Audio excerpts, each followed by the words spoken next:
இப்போ கைஸ் கொட்டிக்கலாம். அந்த அரைச்சி வரீங்க மாவு, அந்த மாவில் கொட்டிக்கலாம் கைஸ். அது வறுக்கிறது.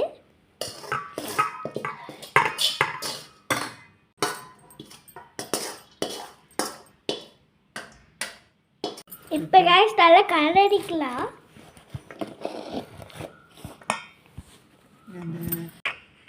இப்போ இது உள்ள சுடு இப்போ சுடு தண்ணியை இப்போ உள்ள ஊற்றிக்கலாம் கைஸ்.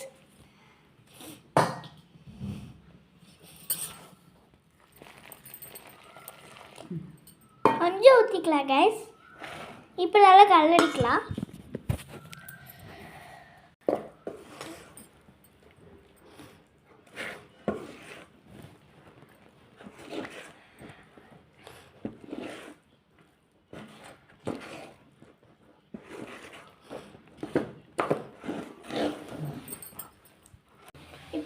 சுடு தண்ணி ஊற்றி நல்லா கரைச்சாச்சுங்க.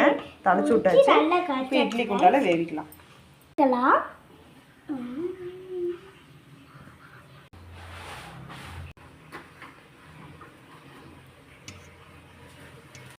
இட்லி தட்டத்தில் ஊற்றி வச்சாச்சு. வேக வச்சுக்கலாம்.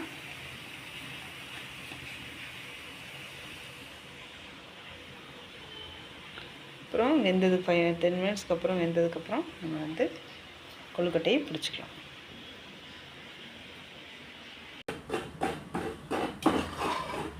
தண்ணியெல்லாம் சுண்டல் வேவிச்சது.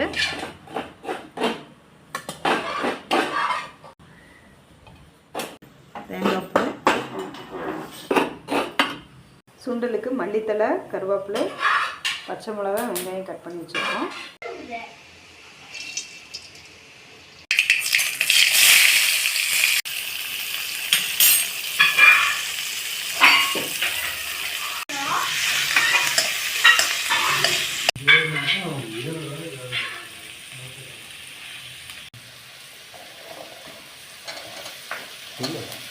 சுண்டல் போட்டுக்கலாம். லாஸ்ட்டாக தேங்காய் பூ போட்டால் சுண்டல்.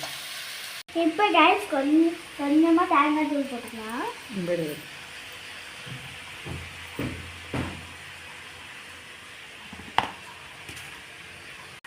இப்போ கைஸ் அணைச்சிக்கலாம். சுண்டல் ரெடி. கொழுக்கட்டையை பிடிச்சிக்கலாம். அடுத்தது வீடியோவில் பார்க்கலாம்.